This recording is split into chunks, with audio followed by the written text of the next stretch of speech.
Hello, welcome to my final video of my Data 310 machine learning class. I will be talking about a convolutional neural network model that has the goal of identifying flamingos. And without further ado, let's jump into it. And we also have a special guest attending today's meeting. His name is Frederick. This is my toy flamingo. Let me share my screen.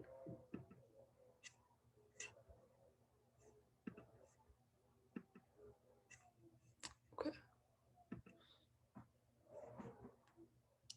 First off, there is our problem statement. So due to human activity, many species of birds are now endangered and even facing extinction. Flamingos are not actually currently facing danger. They are listed as the least concerned group, at least in the United States. But fishing activities and water pollution near their coastline habitats are definitely posing harm to their safety, especially in the southern United States and the Caribbean seas, where there's a lot of boat boating and fishing activities going on. So many conservation organizations have flamingos as their targeted protection animal, and they strive to provide injured flamingos or orphan fledglings with medical care and housing. And their contribution is absolutely phenomenal and tremendous, and has really improved the survival rates of flamingos in these areas. However, traditional rescue work can be really time consuming and ineffective sometimes because they often have to cover a really large area, and flamingos who are in need of help, which may be alone and injured and not moving, it actually can be quite hard to identify until it is too late for these flamingos to be rescued. So machine learning algorithms that are designed to identify flamingos can be used with searching drone technology, which are now very popularly used in wildlife conservation. And in this way, they can create a kind of a wandering reconnoiter service, a device to locate flamingo flocks in the area. So to alert fishers and other people that there is a flock in the area, and so that they could be educated about what they should do to keep the flock safe. And these drone technologies can also pinpoint a flamingo that may be in danger, say a flamingo that is alone or separated from the flock, or it's not moving, or it seems to be sitting in a really strange position, like if it's stranded with a fish net, or if it can, or if like scars and wounds on the flamingo's body can be seen. If in these situations, the drone will alert nearby conservation services for rescue. So this project is just a preliminary training of a machine learning model that can separate and identify flamingos against a variety of other birds, because the first step of oh wait, sorry. The first step of this, so I just want to make sure if it was recording. I think it is, right? Okay. The first step of creating this device is really to identify flamingos and separate them from other birds. Okay. So now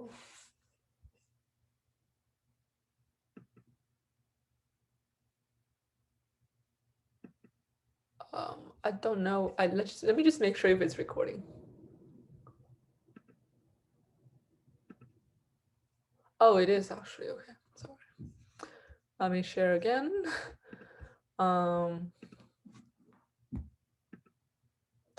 So now here is for data description. So my model has 472 training images split into flamingo images, which is 122 images, and non-flamingo images, which has 350 images. And all of these images are downloaded from a Kaggle data set of around like 30,000 images. But because of the preliminary nature of this project, we are only using a really tiny small data set, which will probably result in the model not being very effective because the training data set is so tiny. But in the future, of course, this can be expanded into a much larger data set, and the same machine learning model will still work for a bigger data set. So the non-flamingo images includes ostriches and crows and cardinals and anhingas and turkeys. And there are 26 test images, which is also a really tiny, small data set. So the test images include single flamingos, so just a flamingo alone in the picture, and flocks of flamingos, like a giant group of pink birds.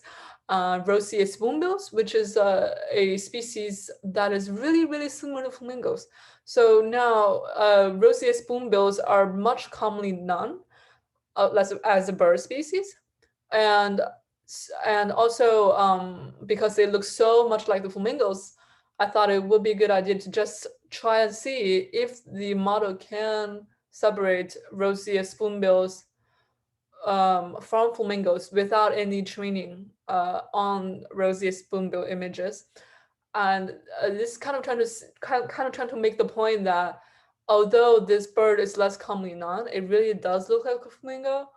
And if conservationists and technology, and data scientists are not aware of this bird that looks highly like the flamingo, and did not include this bird species, which is much commonly known species, in the training images, then maybe the machine learning model will kind of confuse roseate spoonbills with flamingos.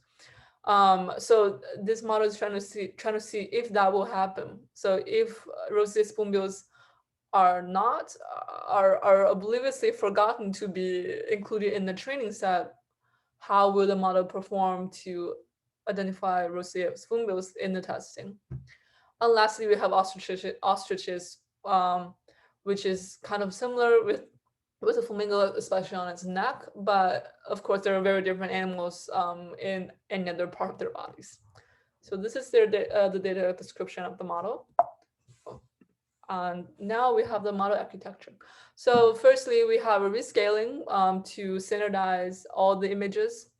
And then we have the convolution 2D layers with the ReLU activation. Oh, sorry, why is this ringing? Sorry. So the convolution ID 2D layer is just a spatial convolution over all the images, and the ReLU activation stands for rectified linear unit, and it is a piecewise function where if input is a positive number, it will just output 1, and otherwise it will produce 0. So basically it is what is it? It just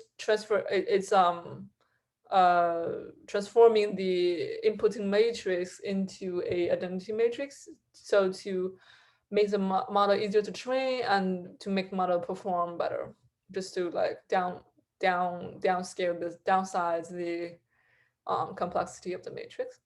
And max pooling calculates the maximum value in each of the feature matrices and simplifies images into like a more concise and abstract form. So to like lessen the computational load when it's training and also improving accuracy. So this model would be improved by a augmentation layers. Would be improved by data augmentation, so that the important features of the images would be emphasized. And when it gets to max pooling layer, it would be done more effectively. But I did not have time to do that, and it's definitely an endeavor for future efforts. So, and then the next we have the flatten layers right here, which integrate the data into a one-dimensional array for putting it on top of the next layer. And the dense layer is really important because it connects with all of the existing neurons from the previous layers, and it changes dimension of existing matrix for like a more accurate modeling. And then we integrate the model together and go through training processes and validation processes. I use 10 epochs to train the model. And here is model performance. So on the left side, you can see the accuracy. Training accuracy is higher than validation accuracy, but validation accuracy also achieved like a decent, not really good, but a decent level. So on the right side, you can see the validation training loss.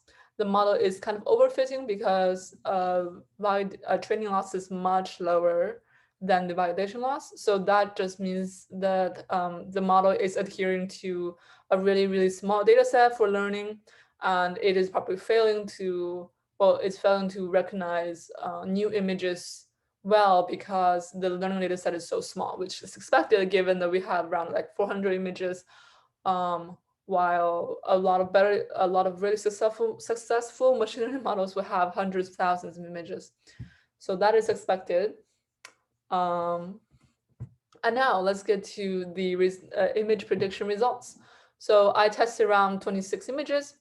First of all, the ostriches achieve 100% confidence rate in being non-flamingos, which is excellent.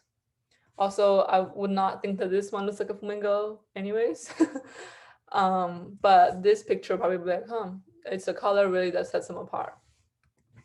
So now for single flamingo predictions, it actually did not do that well. I don't understand why this image only had a 57% accuracy, but I guess generally, it did not fail too much in recognizing single flamingos.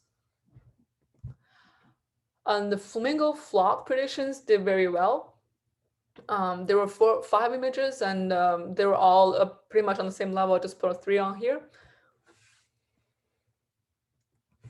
And now the model failed miserably on producing roseate spoonbills. Most of the time, it said that it is a flamingo, and only for this picture, it was pretty sure that it's not a flamingo. So I think it's because their colors are so similar, and the only really obvious differences are their wings and their bills. Um, and even for human eyes, it is actually very easy to see these birds and think they're flamingos because this color is just so characteristic of flamingos. And of course, I did not have any roseate spoonbills in the training data set. So of course, it's never really seen a roseate spoonbill image before. And they saw these beautiful pink colors and they just went like, okay, it's definitely a flamingo.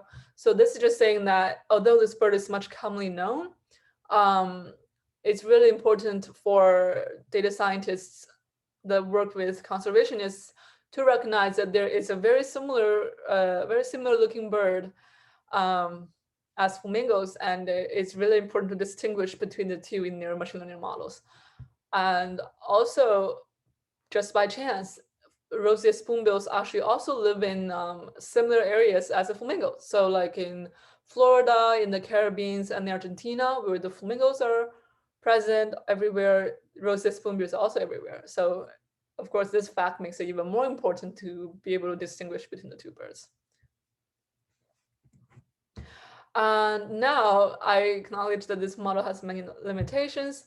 Um, First of all, as this meme shows, it only classifies images as flamingos or non-flamingos. But let's say if a roseate spoonbill or if any other sort of bird is injured and needs conservational attention, the model would just be like, oh, you're not a flamingo, so I'm not going to save you. And that is clearly not what we will want. So future work should identify several kinds or a multitude kinds of birds um, that are being targeted for rescue, and each of these kinds of birds will receive rescue attention if they've been identified in a dangerous position. And also, this model also did not cover um, the identification of juvenile flamingos who can look very different from adult flamingos, and also flamingos that are not pink, because there are flamingos that are not pink, especially when they haven't had a keratin rich diet, they will actually turn pale. So paleness in flamingos is especially indicator for danger because they're not acquiring proper food. But since pale flamingos look so different from pink flamingos, the machine learning model might not be able to identify pale flamingos if it hasn't been trained to identify them. So future work should also definitely pay attention to these areas. Okay, thank you so much. This is all that I have for this model description video, and thank you so much for watching. Goodbye.